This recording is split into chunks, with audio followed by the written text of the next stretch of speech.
Bienvenue tout le monde. Est-ce qu'on est? Bienvenue Francis. Ok. Voilà. Bienvenue tout le monde, beste Guberna-leden, chers membres de Guberna. Bienvenue Francis, bienvenue Monsieur Blake. Nous essayons aujourd'hui un nouveau tool de support qui est AirMeet, alors qu'on utilisait le Zoom avant. Je vois que déjà une belle série de participants nous ont trouvés, mais on peut peut-être laisser encore une petite minute afin que tout le monde nous ajoigne. Voilà, tout le monde rentre en pleine vitesse maintenant. Voilà. En tout cas, les gens sont beaucoup plus ponctuels aux réunions visio qu'aux réunions perso. Hein. Absolument. Voir qu'on parle en secondes ici alors qu'on parle en minutes. Oui, l'efficacité a augmenté de beaucoup. Voilà. Je propose de commencer quand même doucement avec mon introduction. Hein. Bienvenue tout le monde à cette nouvelle édition des Home of Governance Talks. Et nous sommes particulièrement ravis d'accueillir aujourd'hui Monsieur Francis Blake pour une session qui a été annoncée sous le thème Resilience in a Family Business by Inspiring Leadership et qui nous permettra de parler davantage des thèmes passionnants abordés lors de la session avec le professeur Jaap Winther il y a 2 semaines. Depuis l'âge de 24 ans et jusqu'en 2014, Francis Blake a été pendant 25 ans à la tête de l'entreprise Imperbel d'Ermigum, société qu'il préside aujourd'hui. D'Ermigum est spécialisé dans les matériaux de revêtement toiture, alliant isolation optimale et durabilité. Le seul au monde d'ailleurs qui fait des membranes 100% recyclables, si j'ai bien compris. Il s'agit d'une entreprise familiale de 3e génération, innovante, internationale et leader sur son marché. Mais Monsieur Blake a également d'autres mandats. Il est président de Energreen et de Maxell et administrateur dans Efeco, la Sovelfin, dont il préside le comité d'audit, et Isochan. Voilà. Et Isochem, pardon. Et il est administrateur aussi d'une ASBL côte à côte, un projet de vie pour personnes avec une infirmité motrice cérébrale, dont on parlera peut-être un peu aussi. Mais depuis 2014, Francis Blake a surtout envie de transmettre. Il voit de nombreuses opportunités pour créer de nouvelles activités économiques fondées sur l'unité, la collaboration et l'assemblage des idées et des énergies. Dans ces nouveaux modèles, tout le monde y gagne, y compris la planète.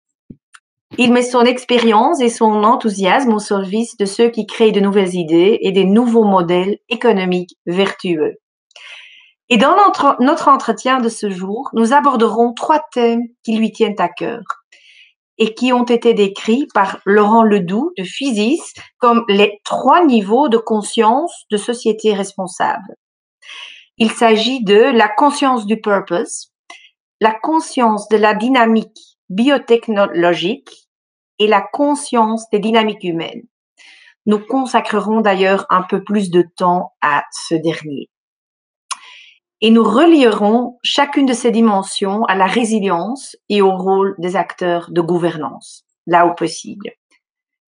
Mais nous aimerions également dialoguer avec vous, chers membres, chers participants, sur cette nouvelle plateforme qui est AirMeet. Donc, n'hésitez pas à poser vos questions dans le chat. Nous les aborderons avec plaisir. Et nous avons également prévu pour la toute première fois un petit moment de networking et d'échange d'expériences après la session, auquel Monsieur Blake participera également.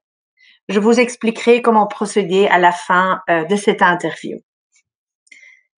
Cher Francis, nous ressentons tous aujourd'hui que le capitalisme tel que nous le vivons aujourd'hui se trouve à un carrefour. On voit que la corporate social responsibility ne suffit plus. Ce concept est resté dans la périphérie du business, un instrument de marketing. Il est en effet demandé de nos entreprises de devenir plus conscientes et vraiment avoir de l'attention pour l'impact de leurs actions sur les parties prenantes. et montrer un vrai inspiring leadership. Parlons peut-être tout d'abord de la purpose, le premier niveau de conscience.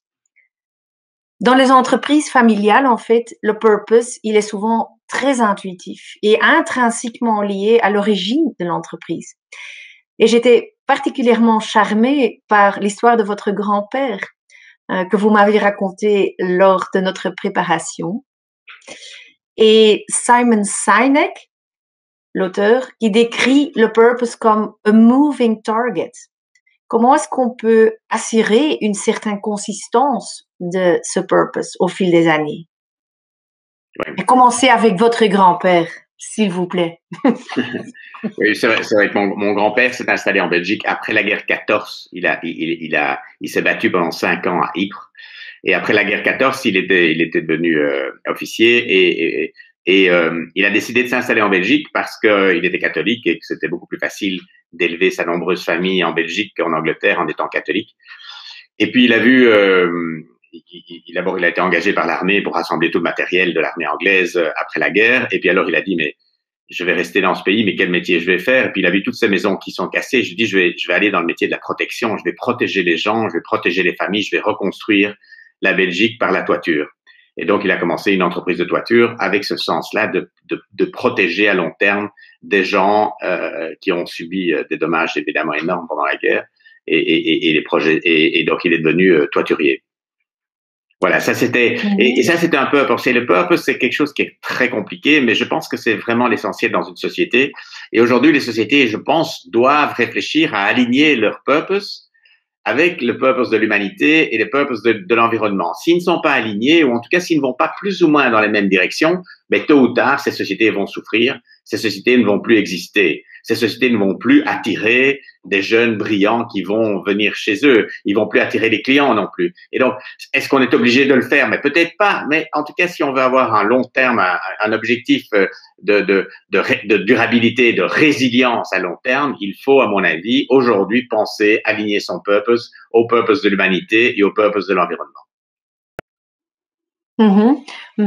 Oui, l'origine de votre entreprise est partie d'un act of care, si je peux dire. Hein? Oui, je C'était pense, pour, oui, il y avait déjà là un élément de vouloir aider, de ça contribuer.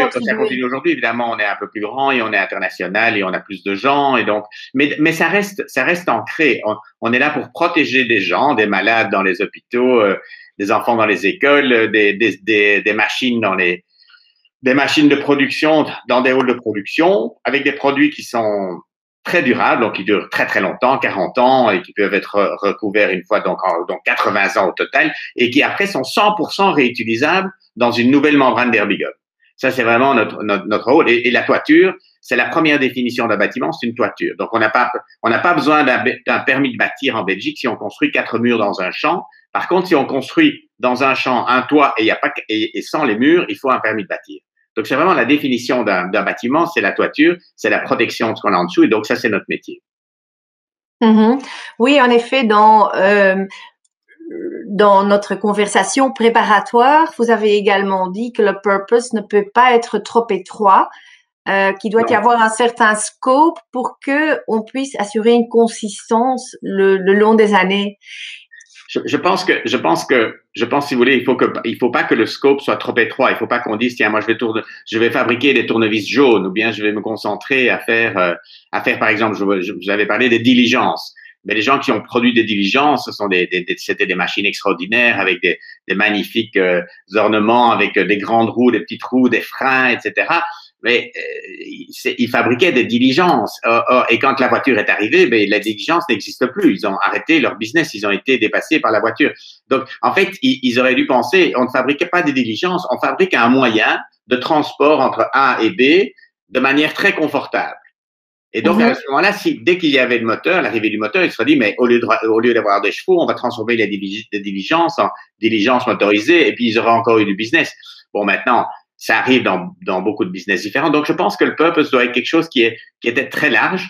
Quand vous voyez le purpose de, par exemple, Whole Foods aux États-Unis, qui était une petite boîte, qui a commencé à Austin avec une quinzaine d'employés et qui a été vendue pour 17 milliards d'euros à Bezos il y a 3 ans, c'était improve the health of Americans by, or improve the health of people, parce qu'il ne sait même pas limiter ça, by giving them access to local quality produce.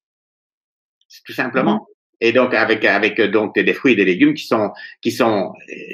poussent localement, et donc avec toute cette notion de circuits courts et de développer justement tous ces réseaux de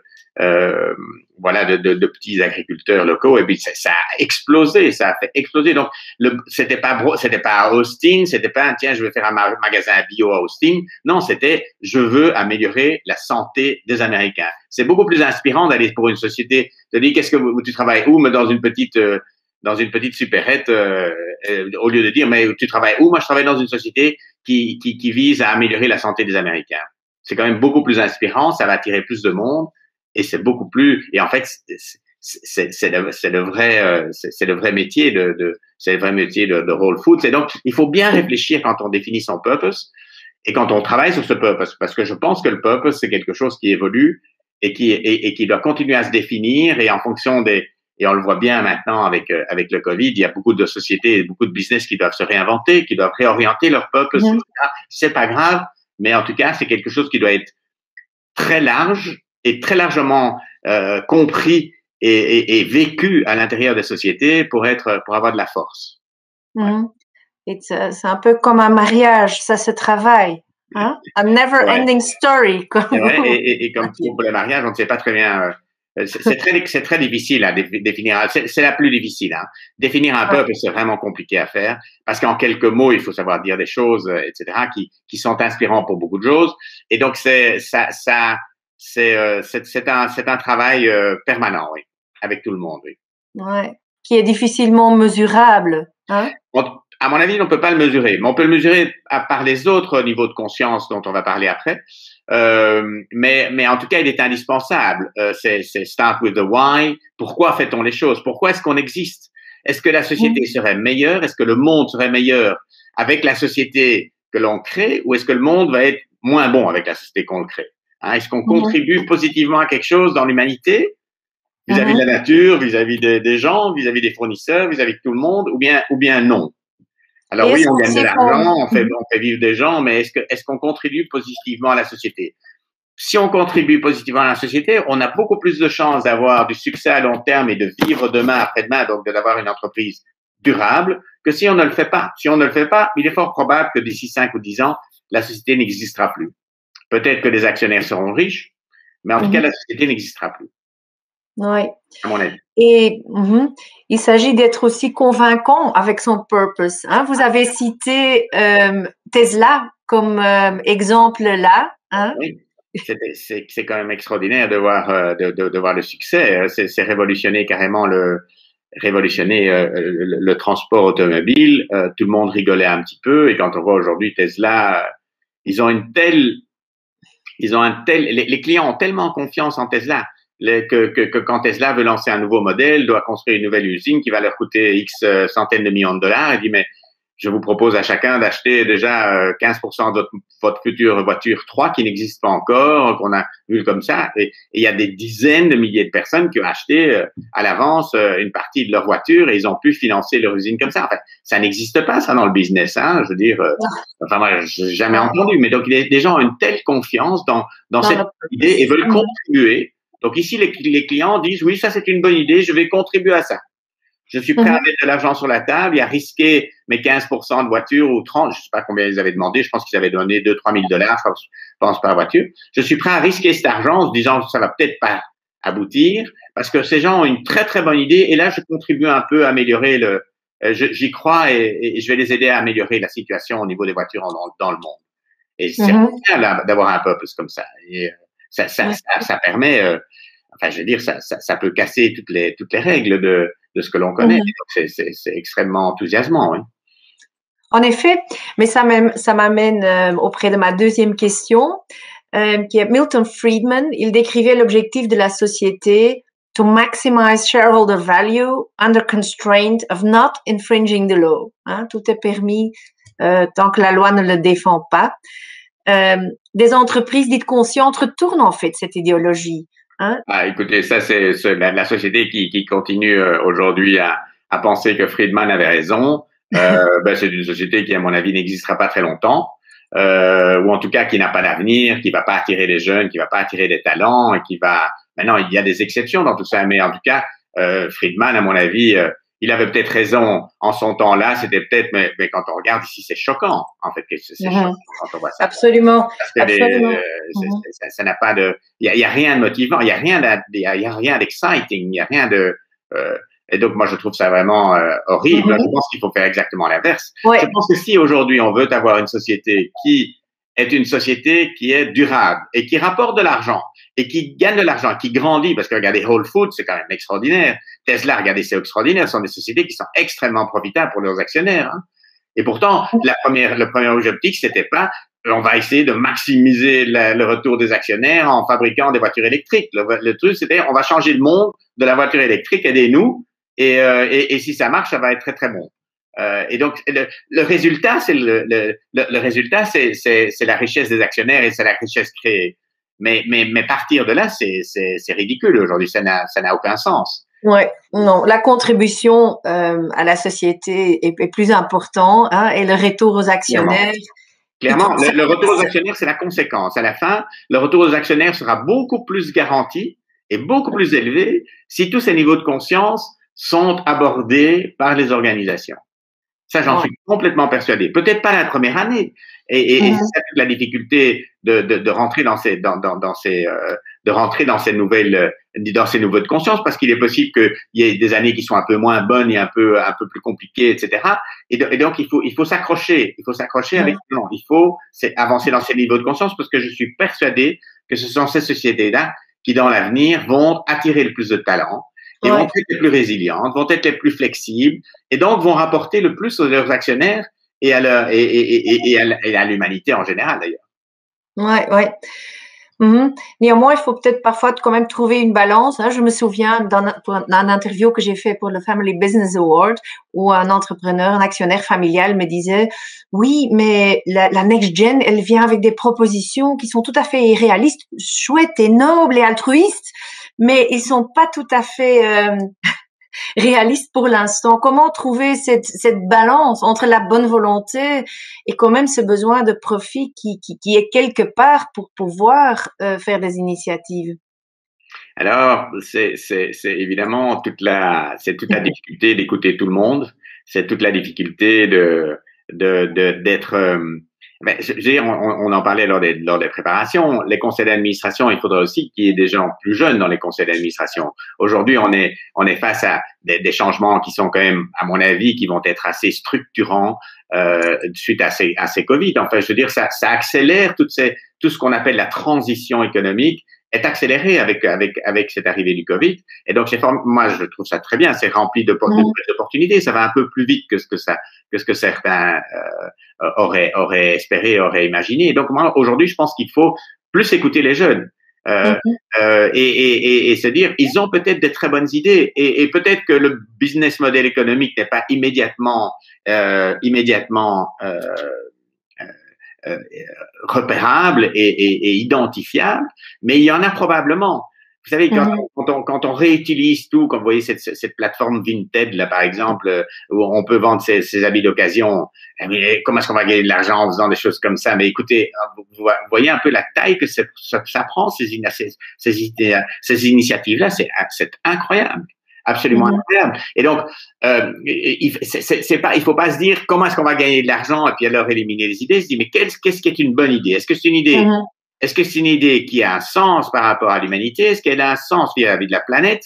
Alors, une fois qu'elle est là, on se dit bon, mais maintenant, comment est-ce qu'on peut créer suffisamment de valeur avec cette idée pour qu'en tout cas elle soit durable? C'est-à-dire qu'elle puisse Mhm. générer suffisamment de profit pour qu'elle puisse grandir, elle puisse attirer d'autres capitaux éventuellement et devenir une idée complètement mondiale. Mais Mhm. au départ, ce n'est pas. Au départ, il y a autre chose que simplement cette notion de profit. C'est Absolument. est-ce que ça profite à quelqu'un? Est-ce que ça profite à la planète? Est-ce que ça profite à l'humanité? Est-ce que oui? Eh bien alors creusons, creusons. Il y Mhm. a probablement moyen de trouver moyen de générer de la valeur avec ça, parce qu'il y aura des gens, ça va attirer des gens. Mhm. Oui, oui, en effet, renverser le point de départ, j'y crois aussi. Exactement. J'y crois aussi. Est-ce que vous pensez que des initiatives volontaires des entreprises vont suffire, hein? Je réfère à l'interview qu'on a eue avec Jaap Winter, qui lui craignait que non.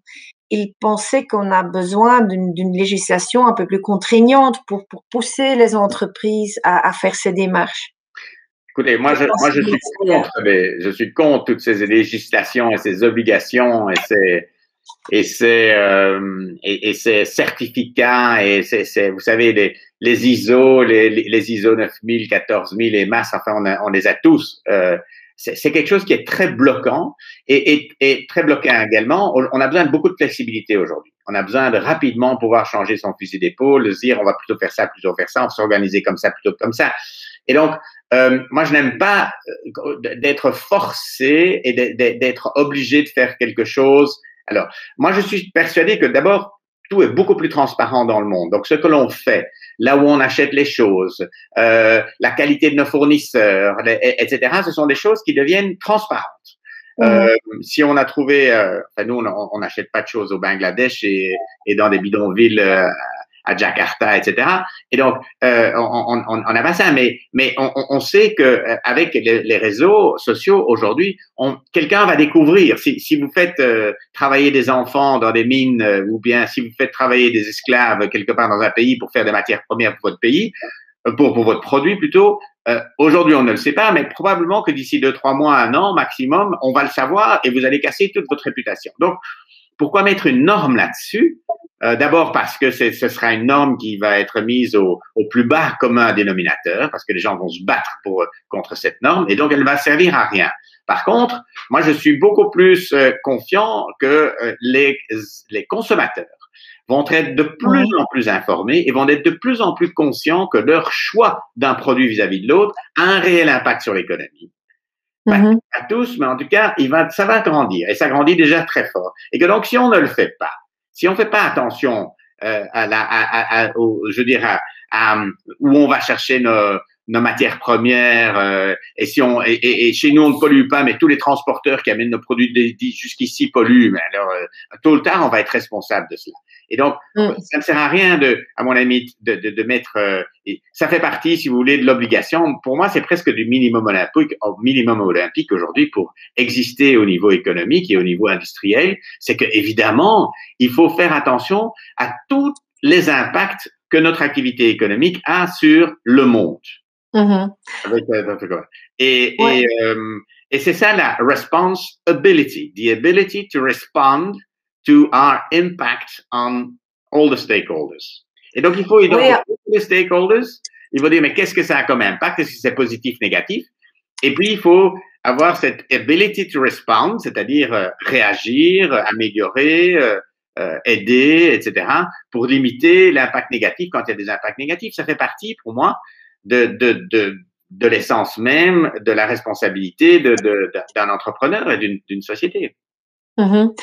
Oui, ça nous amène au deuxième niveau de conscience, hein, la dynamique biotech, hein, donc Oui, les défis écologiques qui deviennent de plus en plus prégnants et des sociétés conscientes qui essayent de oui, vivre un peu plus en harmonie plus grande avec la nature, hein. oui. Mais qu'est-ce qui en effet est le minimum olympique et que font les champions, hein? Écoutez, alors évidemment, tout ce qui est. Donc, de nouveau, ici, ce qui est intéressant de se dire, c'est on veut tous avoir des sociétés qui sont plus résilientes. Donc, on veut des Mhm, sociétés qui existeront encore demain, dans 5 ans, dans 10 ans, qui vont attirer des talents, qui vont être créatives, qui vont être, etc. Bon, si vous voulez ce genre de société, on vient de parler du purpose, il vaut mieux avoir un purpose qui soit aligné avec l'humanité, parce que sinon, ça va déjà être compliqué. Si vous avez un produit qui est fait avec des produits polluants, qui crée plein de déchets et qui n'est pas recyclable, ben vous avez probablement beaucoup moins de chances d'avoir un bel avenir que si vous avez un produit qui est 100% recyclable, qui a pas de déchets et dont les matières premières sont naturelles. Et donc, il faut toujours, à mon avis, quand on fabrique un produit, réfléchir, de nouveau, c'est une question d'impact. Comment est-ce que je vais diminuer au maximum l'énergie que j'aurai besoin pour fabriquer, les matières premières, les sources de matières premières, est-ce qu'elles peuvent être biosourcées ou pas? Je suis administrateur chez IsoHemp. ils font par exemple des blocs de construction à base de chanvre et de chaux. Mais écoutez, c'est formidable. Quand vous n'avez plus besoin de votre maison, vous la broyez et vous pouvez l'étendre sur les champs. C'est un très bon engrais et ça va diminuer l'acidité du sol. C'est extraordinaire, des choses comme ça. Et pourtant, on peut choisir du béton ou bien on peut choisir de l'Isohem. Eh bien, moi, je pense qu'à long terme, pour le moment, c'est une petite société, mais à long terme, l'Isohem a un bel avenir parce qu'ils répondent vraiment à quelque chose d'intéressant au niveau de leur produit. Donc, je pense que c'est de nouveau un chemin que les sociétés doivent avoir et que là, il y a toute une série de chemins possibles à aller voir. Qu'est-ce qui se passe dans la nature? Il y a tellement d'exemples où en fait la nature a déjà tout inventé et nous, on essaye de copier la nature quelque part. Avec toute notre technologie, on essaie simplement de copier la nature, puisque la nature a tout inventé. Donc, on appelle ça la biomimicry. Vous savez que le nez du TGV, on a cherché pendant des années comment le nez idéal à rentrer à 300 à l'heure dans un tunnel. Avec la densité différente d'air, ça fait trembler les trains. Et en fait, ils ont copié le bout du nez du pic vert qui rentre dans l'eau, c'est exactement cette forme-là, et hop, le train rentre dans les tunnels sans vibrer. Donc, la nature a beaucoup de choses à nous apprendre, donc ça c'est intéressant. Il y a tout ce qui est cradle to cradle, c'est-à-dire mon déchet sert comme matière première à quelqu'un d'autre, ou bien dans notre cas, nous avons créé une membrane cradle to cradle avec du bitume végétal, donc du bitume qu'on va chercher dans des résidus de l'industrie du bois, par exemple, des déchets qui étaient jetés, on recrée un bitume naturel là-dedans. Et donc, ce sont toutes des idées qui existent. On constate que quand on commence à avoir,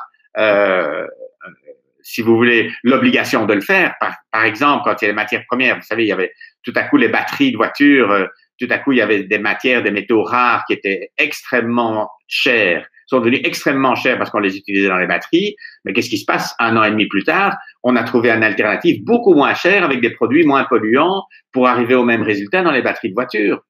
Et donc, parfois, on trouve des solutions. Quand on met suffisamment d'intelligence autour, on trouve ces solutions. Et donc, je crois qu'il faut continuer. Tant qu'on est dans le chemin où on continue à voir comment minimiser l'impact de nos activités économiques, de nos produits sur la nature, sur l'environnement, sur l'impact des déchets, etc., qu'on recycle, tout ça, ce sont des sociétés qui sont, à mon avis, demain plus résilientes que les autres.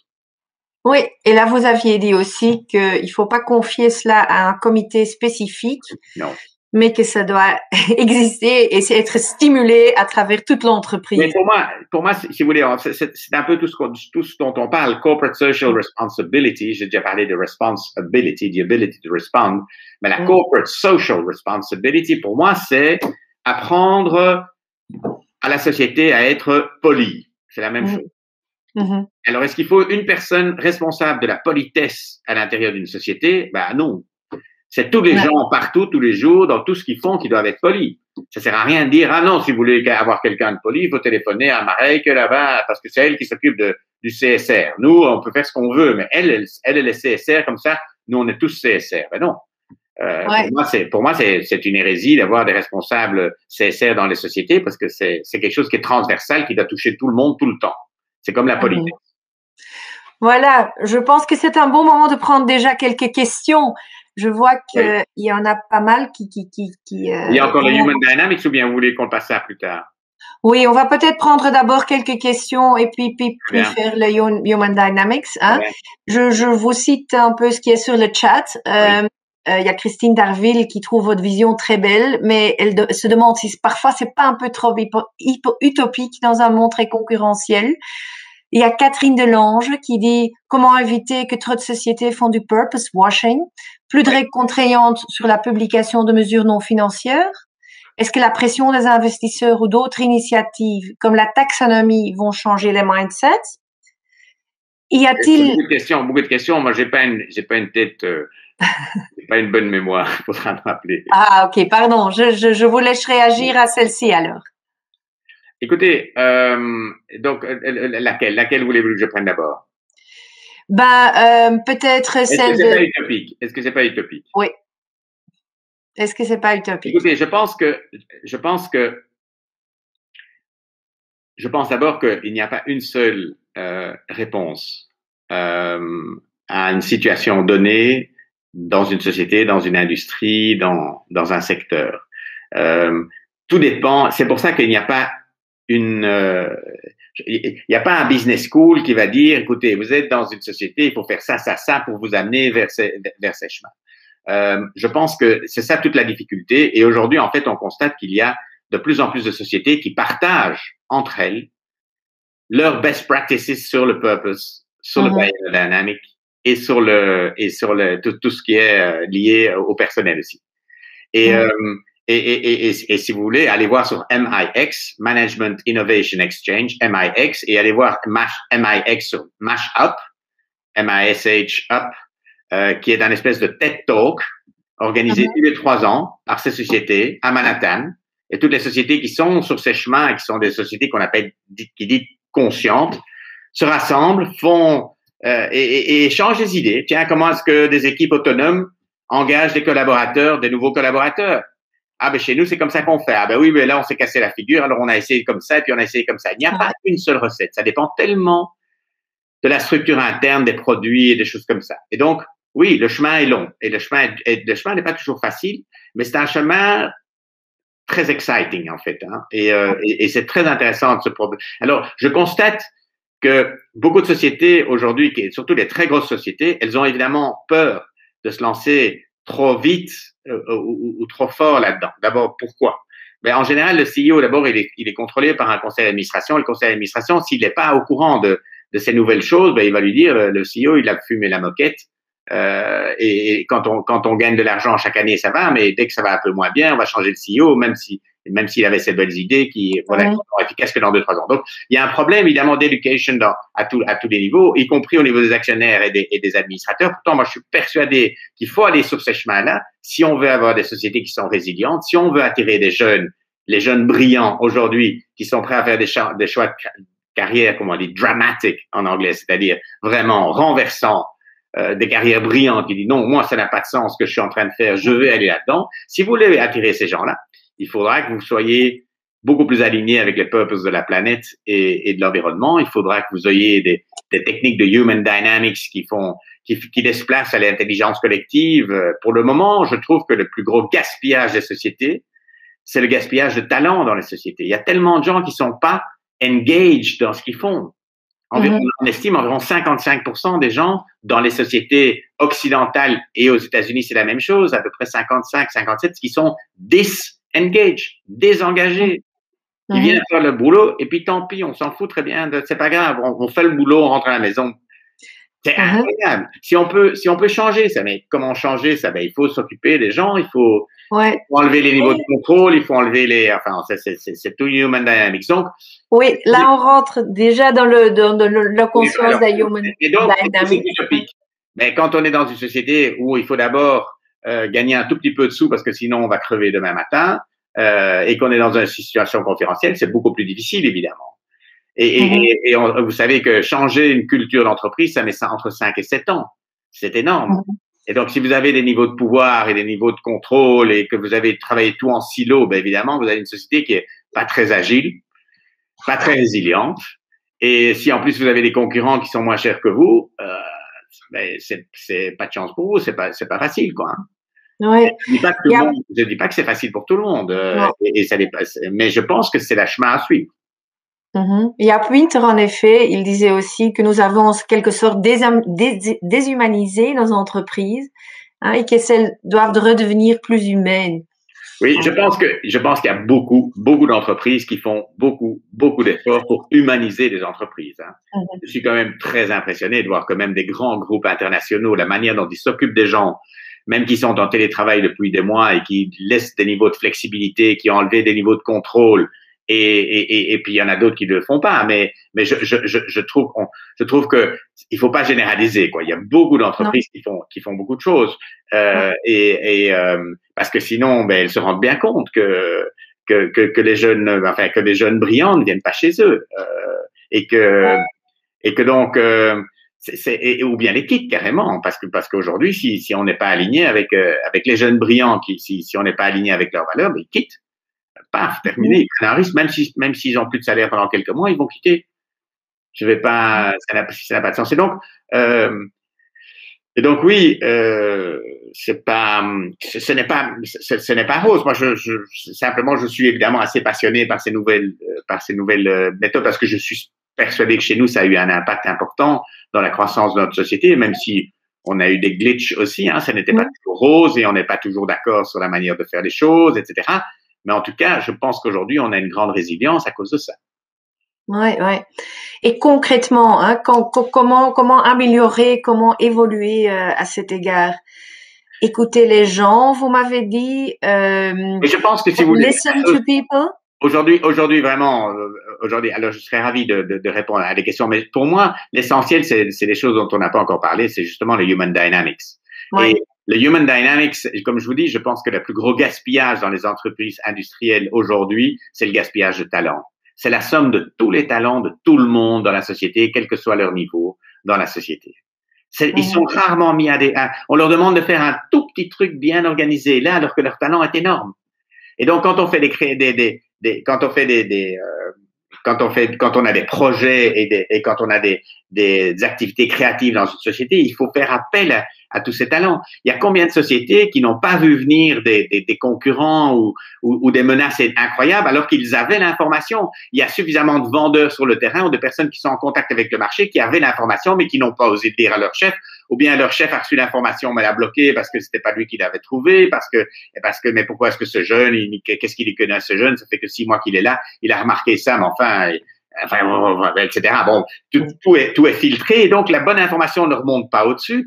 Et donc, quand on fait ça une fois ou deux avec un jeune, mais après, on me dit, mais on m'écoute quand même pas ici, donc soit je reste et puis je fais mon boulot et j'ai mon salaire, soit je m'en vais.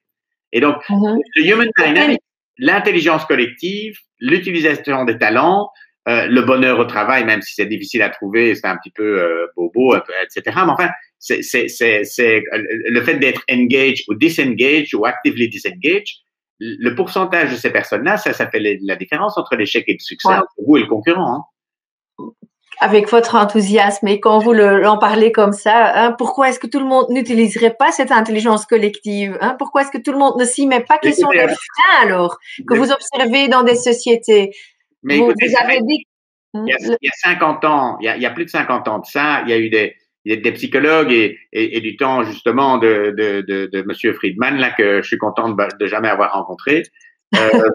Il y avait le choix. Il y avait le choix dans les années 60, 70.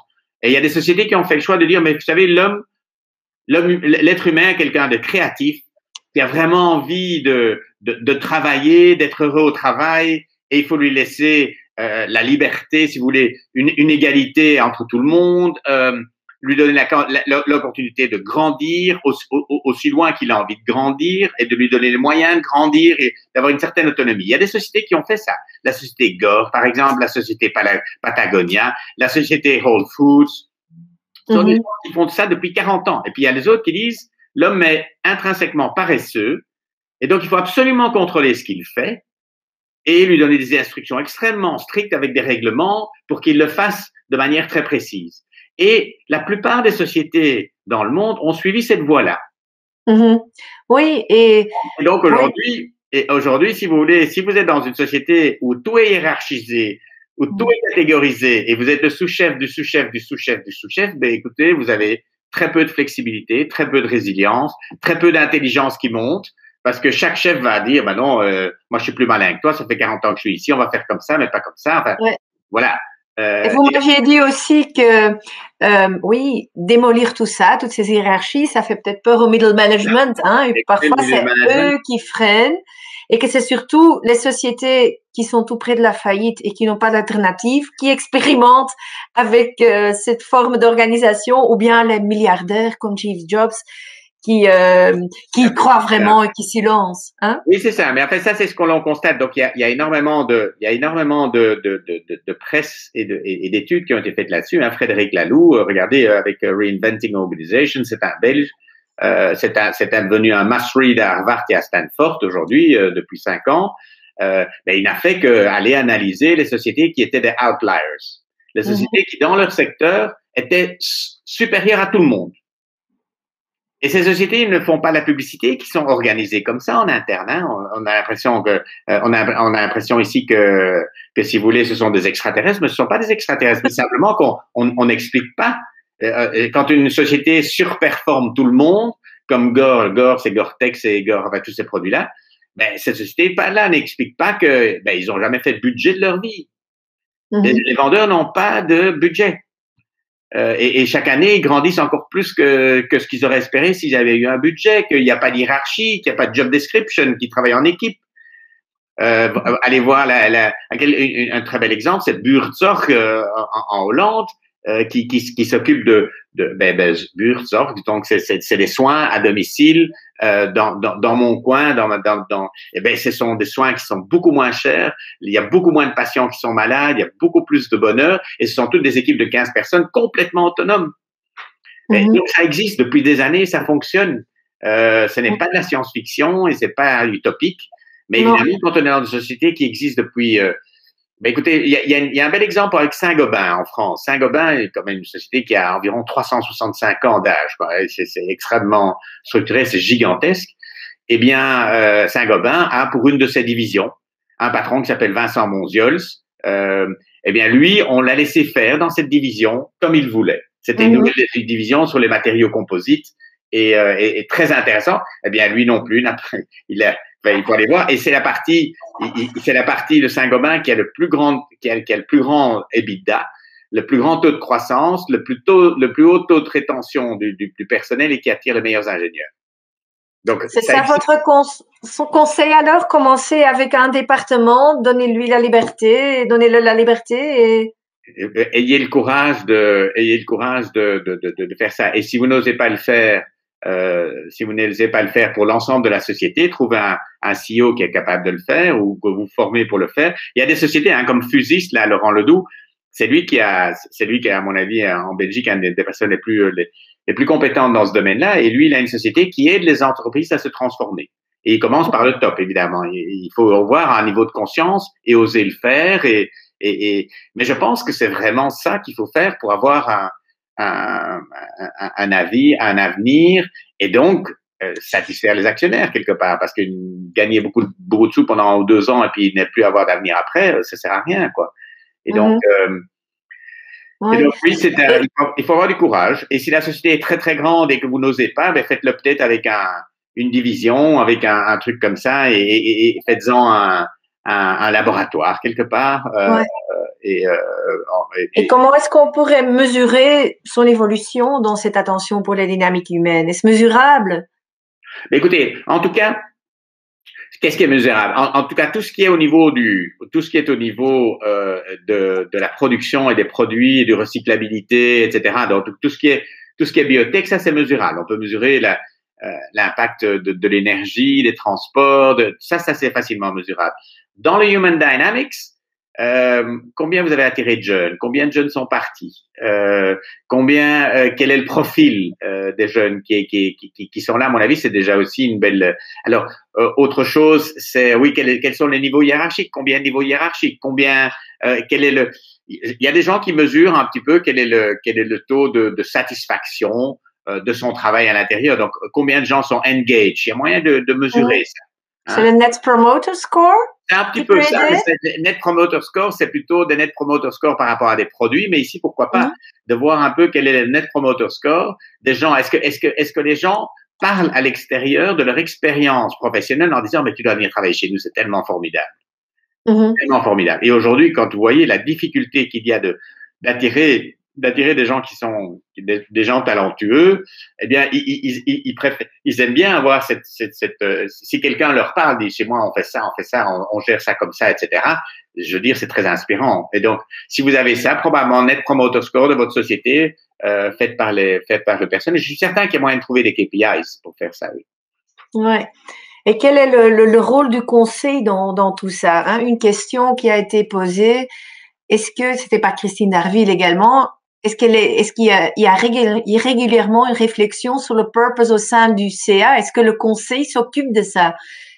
Quel est leur rôle là-dedans? Et quoi s'il y a des purposes contradictoires? C'est une autre question de Catherine Delange, hein? Si le purpose des actionnaires est contradictoire à celui des stakeholders. Ce sont les actionnaires qui décident. Ce sont les actionnaires qui décident, en fin de compte. Ce sont les actionnaires qui nomment les membres du conseil d'administration.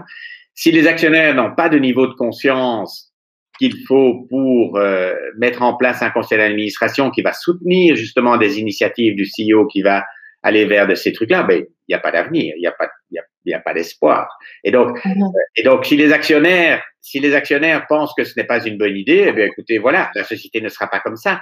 Et peut-être qu'elle va réussir, mais moi je pense qu'elle va avoir plus de difficultés que d'autres. Je pense que ce n'est pas une bonne idée.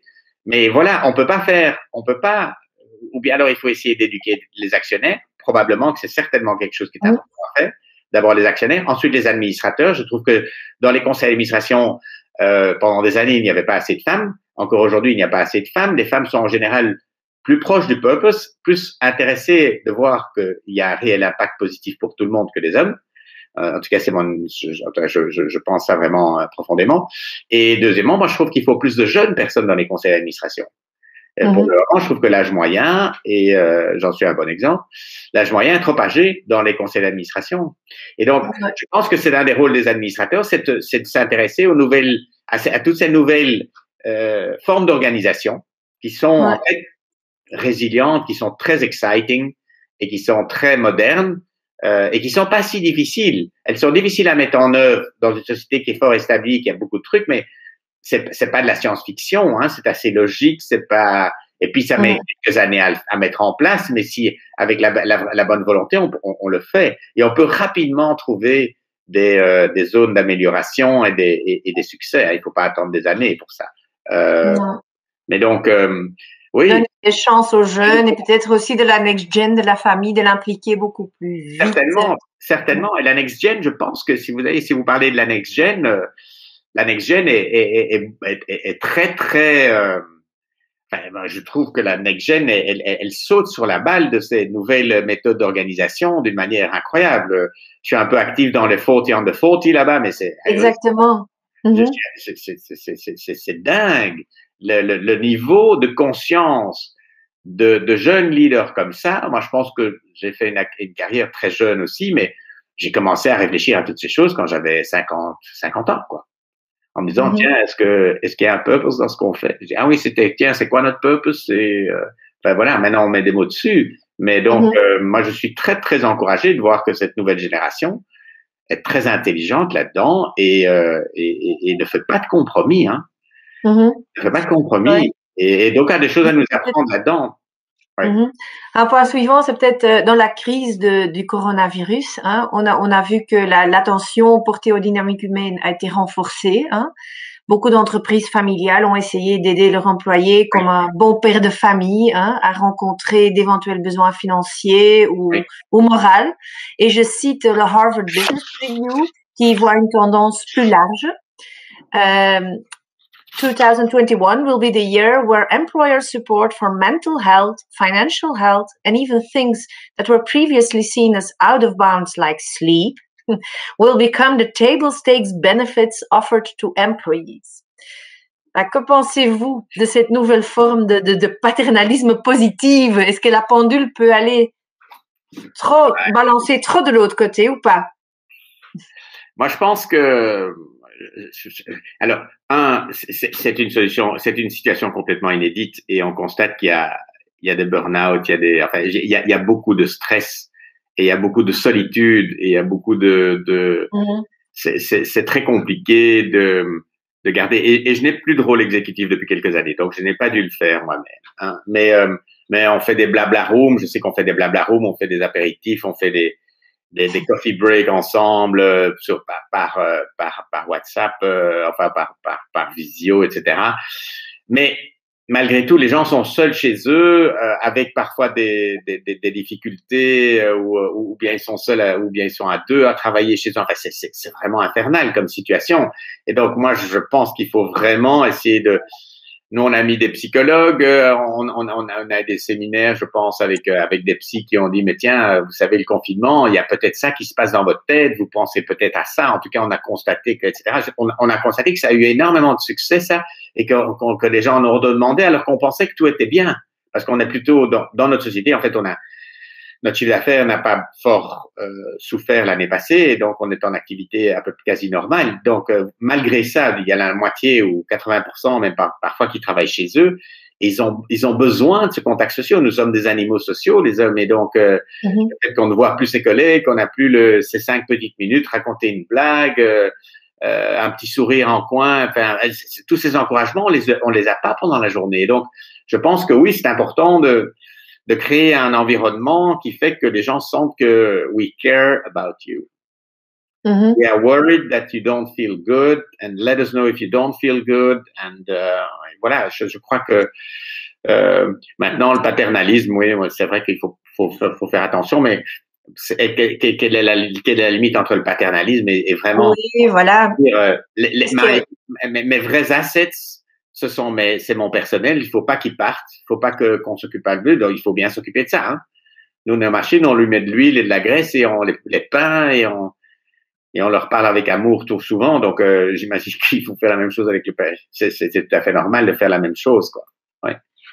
Ouais. Oui, on a vu des entreprises qui ont, par exemple, distribué des ordinateurs aux enfants de leurs employés et tout ça. Et aussi, une étude du centre de recherche sur family business de l'université de Hasselt a dit aussi que les family businesses sont ceux qui sont le plus robustes dans cette crise de pandémie et qui font le plus d'efforts pour garder son personnel, notamment parce qu'ils se réalisent que c'est le capital humain et qui leur est le plus cher.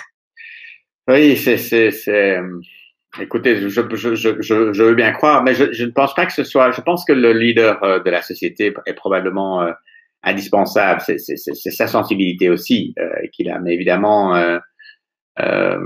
oui, c'est une période de grande incertitude pour beaucoup de gens. Hein.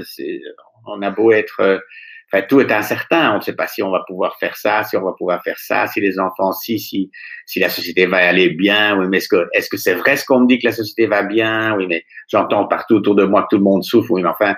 Et donc, ce sont toutes des choses ce sont toutes des questions qu'on a l'occasion au cours de journées de travail avec d'autres collaborateurs de libérer parce qu'on se sent bien, que tout se passe bien. Mais quand on est chez soi, donc on a un niveau d'anxiété et d'angoisse, à mon avis, qui va monter. Et ça va faire du boulot pour les psys et voilà, quoi, c'est pour les psys et les médecins dans les mois à venir. Donc, autant essayer voilà, mais je n'ai pas de solution spécifique, plus spécifique. Non.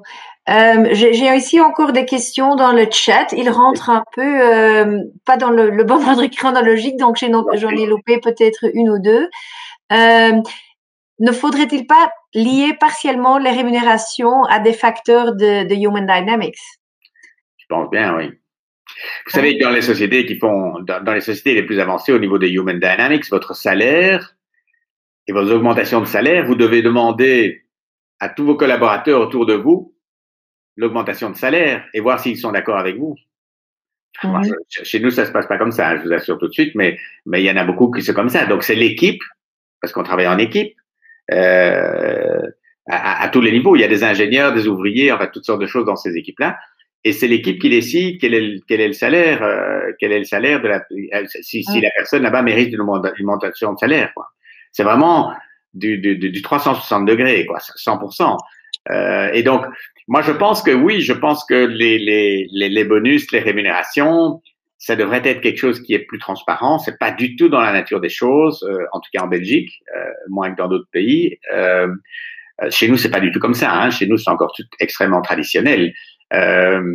Mais quand on a une très bonne année, on partage les résultats avec tout le monde sur les chaînes de production partout. Maintenant, l'organisation avec le système belge avec la manière dont les syndicats sont organisés, c'est pas toujours des choses faciles à faire, hein, parce que ça devient un droit l'année d'après, et donc c'est compliqué à faire tout ça.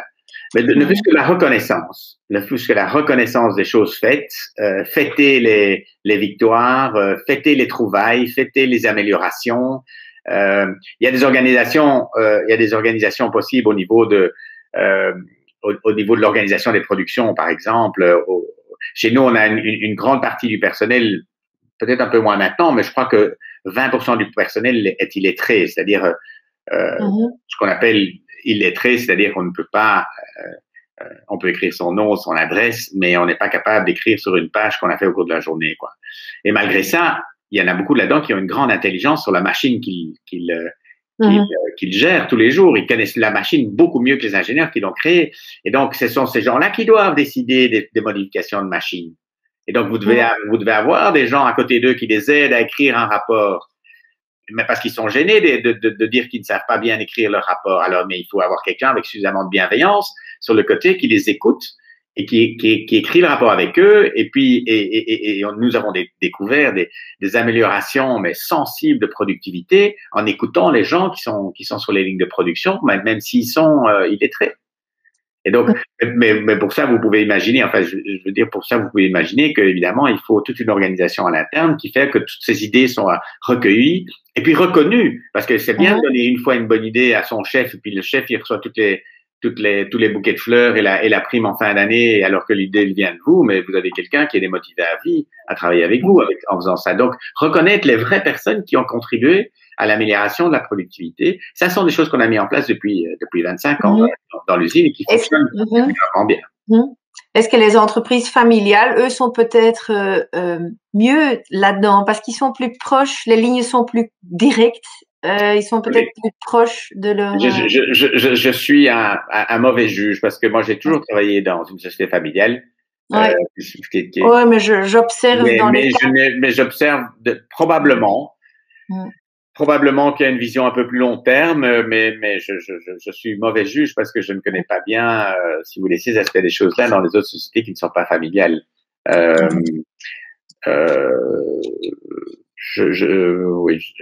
Oui, c'est ce que j'observe en tout cas dans les cas que je vois pour le Family Business Award, qu'en général. Aujourd'hui, je pense qu'avec la crise, il y a pas mal de best practices là. Oui, mais je pense que oui, sans doute c'est mieux. Oui. Mais voilà. Chacun doit faire le mieux chez lui, quoi. En fait, quelque part. Moi, je n'ai pas de leçons à donner à d'autres, d'autres contraintes, d'autres problèmes. Vous êtes humble. Voilà. 2 questions de clôture. Comment est-ce que le monde des entreprises va sortir de cette vie en sourdine qu'on vit pour l'instant avec la crise sanitaire? Et votre monde de rêve, vous l'imaginerez comment? Alors, comment est-ce qu'on va sortir de la crise?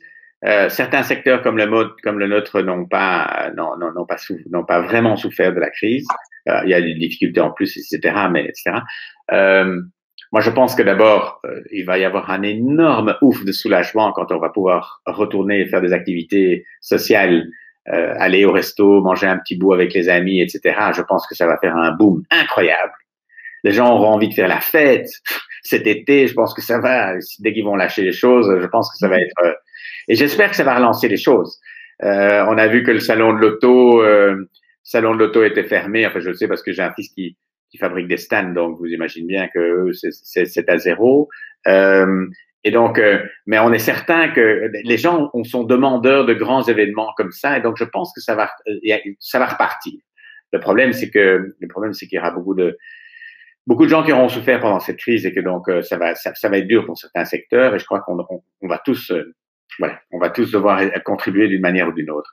Maintenant, les leçons de ceci et quel est mon rêve de demain dans les sociétés, je pense que la partie dont on a parlé le plus ici, c'était les Human Dynamics. Ça, je suis un grand fan de ça. Je pense que l'humanité, le capitalisme d'une manière générale a été une source de progrès colossal, avec un très mauvais nom, enfin un nom qui est devenu très chargé de liabilities. Le capitalisme. Moi, je préfère le nom capitalisme conscient. Conscious capitalism. C'est-à-dire, je fais du capitalisme, c'est-à-dire, je m'améliore en permanence. Je fais attention à tous les impacts que mon activité de capitalisme, avec les capitaux que j'ai utilisés, mon activité a. Et pour chacun des impacts, j'essaie de minimiser, j'essaie d'améliorer, j'essaie d'optimiser. J'aime bien cette notion de conscious capitalism, qui est d'ailleurs une notion qui devient de plus en plus répandue. C'est Raj Sisodia qui a fait ça avec John McKay qui était le propriétaire de Whole Foods justement, et qui a fait ça avec Hashito Oda, qui est un professeur de Berkeley. Donc ils ont écrit un très chouette bouquin qui s'appelle Conscious Capitalism. Et donc moi je crois très fort dans cela, et je pense que c'est ça l'avenir. Et je suis un humaniste, et je pense aussi, si vous voulez, que toute l'organisation interne des sociétés, comment utiliser l'intelligence collective des gens, comment utiliser leur talent, ça fait la différence entre le bonheur au travail et vraiment s'emmerder au travail. Et ça fait aussi des sociétés qui sont très résilientes, très réactives. Ce sont toutes les sociétés qui ont réinventé leur business model pendant le Covid. Regardez-les, il y en a qui ont fait des choses mais exceptionnelles. En disant, au lieu de mourir, on va faire ça, et elles sont devenues très bonnes dans ce qu'elles font. Et donc, moi, je pense qu'il faut vraiment se concentrer sur l'humain et comment faire en sorte que chaque personne qui travaille dans une organisation se sente égale, se sente respectée, se sente donner la possibilité de grandir au maximum de ses propres possibilités et soit autonome dans ce qu'elle fait de bien, qu'on lui laisse suffisamment d'autonomie, qu'on lui fasse confiance avec moins de niveau de contrôle. Voilà. Et je pense que là, d'abord, ça va être très amusant de travailler dans une société comme ça, et en plus, ça va être, quoi qu'il arrive, on trouvera une solution ensemble pour trouver une activité à faire où chacun a sa place, quoi. Voilà. Merci. Ce sont de belles paroles pour clôturer notre session, mais ne nous quittez pas. Nous allons aller à notre table d'échange d'expériences. Merci en tout cas, Francis. Vous m'avez dit, the more humble you are, the more impact you have on people. Et je crois que vous étiez particulièrement humble dans votre témoignage, et je suis convaincue que l'impact est correspondant sur nos auditeurs, sur nos écouteurs. Voilà, donc nous avons créé 3 tables qui parleront des thèmes abordés aujourd'hui: la conscience du purpose, la conscience de la dynamique biotech et la conscience des dynamiques humaines. Chacun peut bien sûr parler ou s'exprimer dans la langue de son choix. À chaque table, il y a un hôte gubernat, et Monsieur Blake Francis voyagera entre les 3 tables. Donc, je vous prie maintenant de bien vouloir choisir une table. Dank om u naar een van de tafels te begeven. Ik zie u daar graag terug.